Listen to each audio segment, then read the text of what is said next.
So when our founding fathers gathered to write and sign and send the Declaration of Independence, explaining their arguments as to why they were breaking off from England and King George, and including all of the offenses that they had embraced.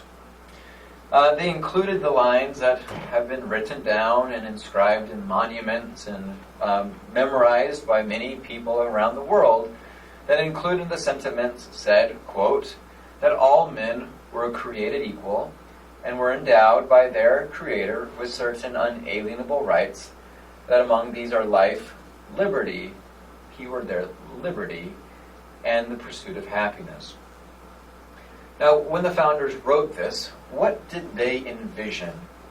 What did they mean by the term all men? Was this does this mean all people? I mean, because certainly the way that this was understood and practiced, and the way that they would eventually write in the Constitution, certainly all men were not created equal, nor were they endowed with their Creator, or by their Creator, with certain unalienable rights, life, liberty, and the pursuit of happiness. Right? For instance, when we look at the Constitution and the Constitutional Convention, an argument arose about, well, what do we do in the South, where there is a large population of African American slaves? Do we give them each a vote? Do we count them as people in terms of the law, in terms of redress?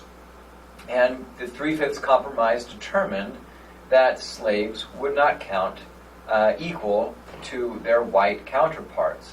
The 3/5 Compromise has said that they were worth 3/5 of a person.